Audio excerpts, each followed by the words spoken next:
Good evening. Welcome to Crocker's Crazy Living. It is Wednesday night, about 5:45 in the evening. I am going to teach you tonight how to make Christmas crack. This is a very good addictive dessert if you've never tried it. It's very easy to make. Takes a little bit of time, but not too bad. But it's just absolutely delicious. I'll put the ingredients in the description box. So I'm going to show you how to make it. It takes butter, brown sugar, saltine crackers, and chocolate chips, and nuts. The original recipe does call for nuts. If you don't like nuts, don't want nuts, you could put peanut butter, more Reese's Pieces on it. You could put peppermint chunks on it, peppermint candies. You could put M&Ms on it. You can do like a real sweet and salty. You could put extra flaky salt on the top. I have to make a whole bunch of it for a party, Christmas party. So I'm going to do 3 pans with these Christmas sprinkles and no nuts. And then I'm going to do 3 pans with the original recipe and put pecans on top of it. So I'm only going to show you how to do 1 pan because you can change the variables as you'd like. All right, so I'm going to bring you down. Bring you down to my pan. I have a 13 by 9 inch baking sheet. I sprayed it on the bottom with just a little bit of cooking spray so my parchment paper will stick to the pan because I want that to stick. Most of your recipes for this on Pinterest call for foil. I don't particularly like the foil because I've actually had it stick to the foil before. So I prefer parchment paper.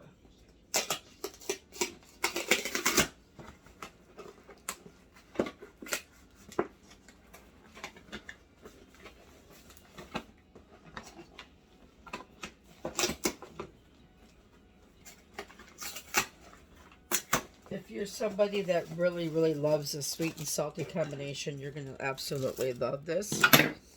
This is a fan favorite. All my friends like it. People I'm making it for the Christmas party love it. And all my kids like it. So you take a sleeve of saltine crackers and you're just going to lay them out on your sheet pan. Anybody can do this. And if you've got kids that you could have help do this step, that's even better. I would be careful with children around the hot stove because when you do the butter and the sugar, extremely hot butter and sugar burns terribly. It's like hot glue. It's worse than hot glue. So we're just going to spread these out in an even layer. I think it takes a sleeve and a half of crackers. I couldn't remember if it was 1 sleeve or more than 1. So I'm going to open up an extra sleeve. It's like maybe a sleeve and some. It's not quite a half a sleeve. I went to my local Sam's Club because I have to make so much, and I just bought a great big box of saltines. So I would definitely, if they overlap, that's okay. So I will definitely have enough crackers. If they overlap a little bit, that's not going to hurt nothing. But you definitely want your sheet pan covered. I don't think I'm going to overlap that. I'll break them in half.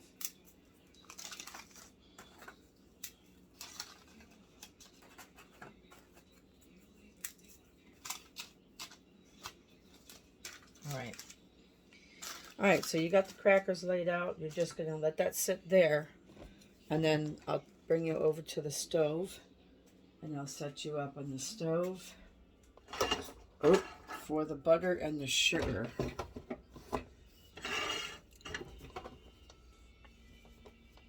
All right, so we're going to need 1 cup. That's 2 sticks of butter. Oops.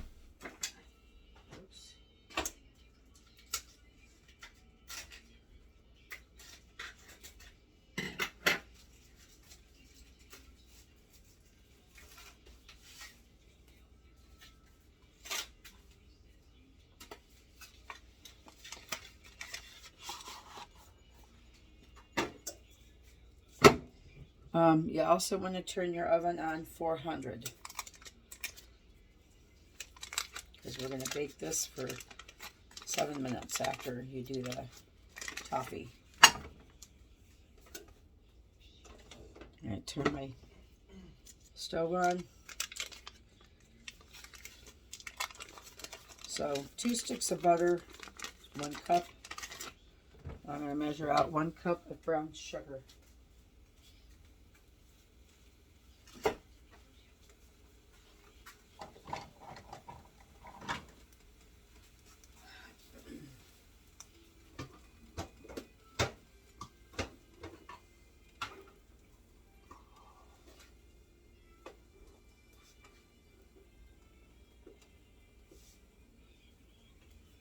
And you want your brown sugar packed, of course. All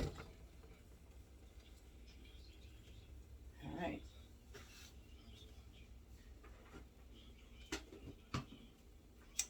And you're going to need 12 ounces of semi-sweet chocolate chips. Again, I went to Sam's Club and I bought this big, huge bag of chocolate chips. So I'm just going to use my kitchen scale and weigh out 12 ounces. Sometimes I use a little extra chocolate. I like it chocolatey. All right, so you just let this cook until it comes to a boil. So I will be right back. Okay, this is getting nice and hot. My butter is all melted, and you want to just keep stirring it till it comes to a boil. You want your brown sugar to get nice and good and dissolved in there. So you just want to bring this up to a boil.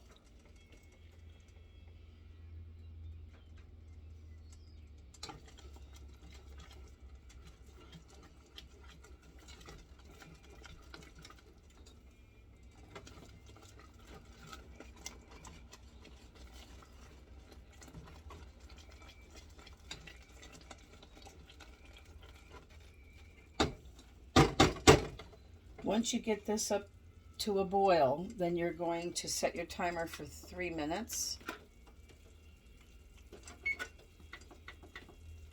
And you're going to boil this, stirring occasionally, for 3 minutes.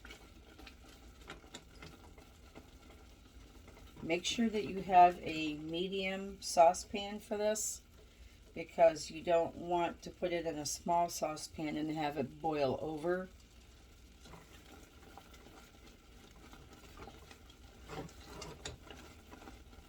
Some recipes tell you not to stir it. Some recipes tell you to boil it and stir it. So who knows which is really right. But this usually always comes out for me.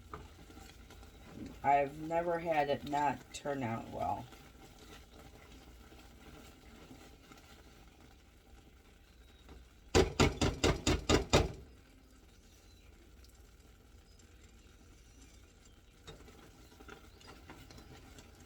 I have my stove set on number 8. I don't have it on high. It's on 8.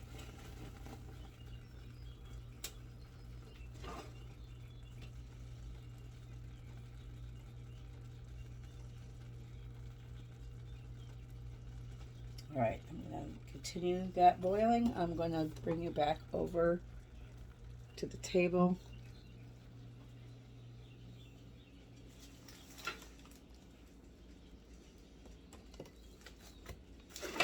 Starts to smell like a candy factory in here.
Okay, so now next step is to pour this hot caramel, over the crackers as evenly as you can.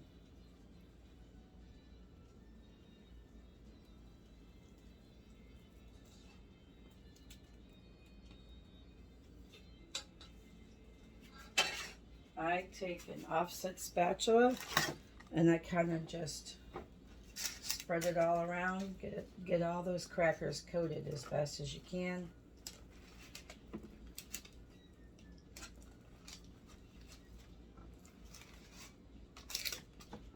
This is sometimes where it's kind of hard to spread, where you've overlapped those crackers.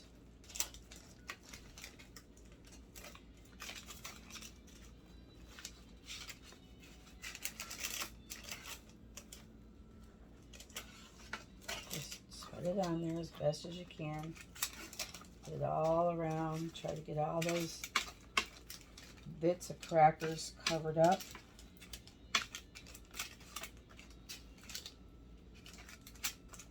I think my next pan I won't overlap them so much.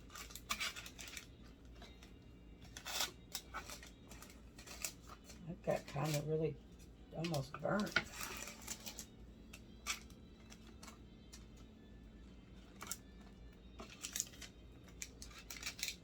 All right, then this is going to go into a 400-degree oven for 7 minutes.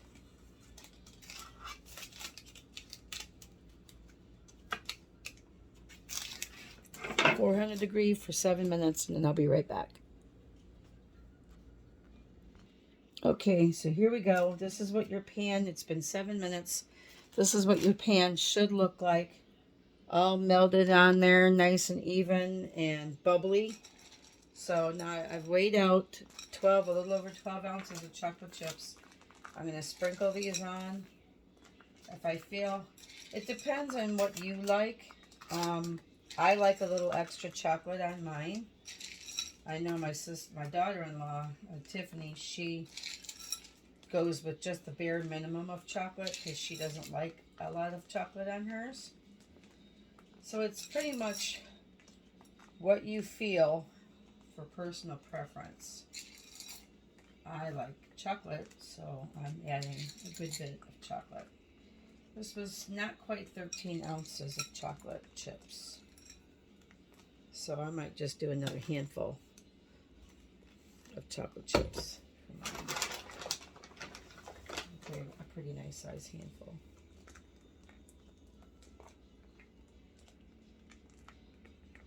All right, then you're going to let this just sit for a few minutes, just like that. As that chocolate starts to melt on top of that hot caramel, go ahead and measure out my next batch of chocolate chips.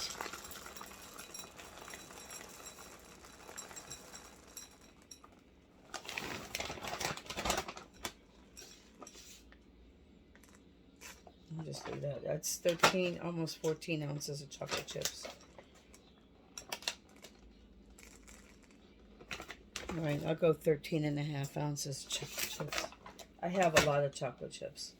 So then after you let this sit for a bit, then you, it's not right, quite ready to spread out yet. If you need to pop it back in the oven, you can. Typically, you don't normally have to. It usually gets pretty hot. It usually melts pretty quickly. And then you can just spread it out. So I'm going to let this sit here for a second. I'll be right back. Okay, so the chocolate is good enough to spread out now. It doesn't take very long, really. It only takes a couple of minutes to get to where you're ready to spread the chocolate. Let's get this all spread out. I use an offset spatula. It just works better for me that way.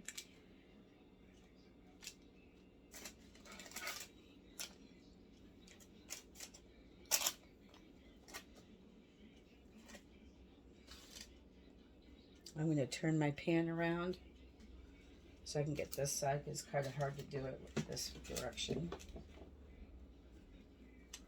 Turn this around. Oops. Got chocolate all over my thing there. All right, spread the chocolate. You can pretty much use any kind of chocolate that you want.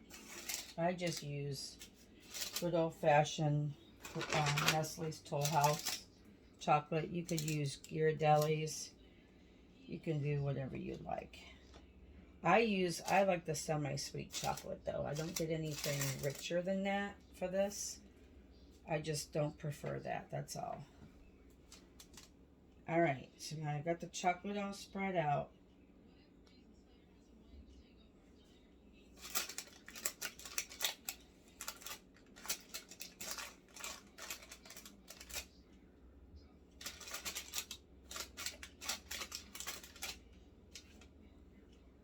Now I'm going to add my chopped pecans. I have a whole bunch of chopped pecans here. I just whizzed up in my little chopper.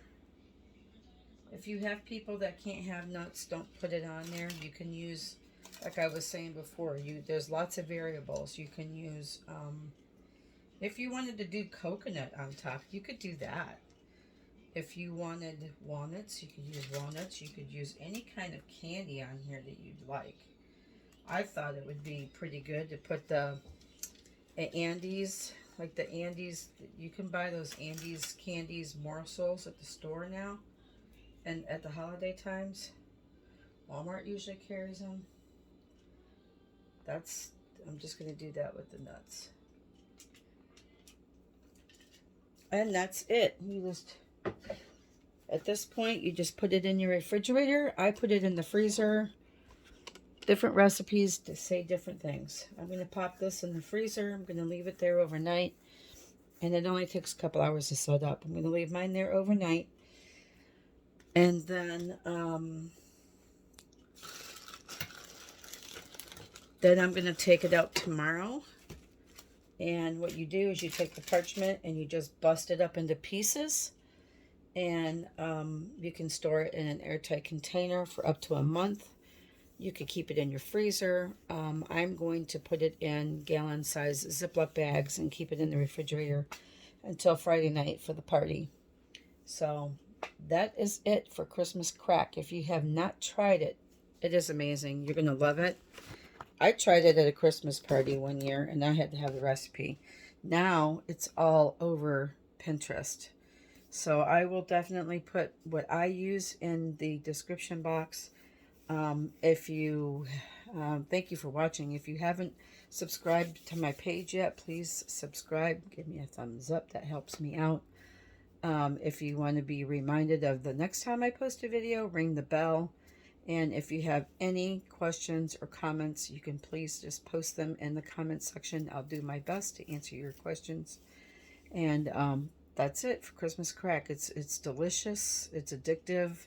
And your friends and family are going to love it if they like it, if they like the sweet and the salty.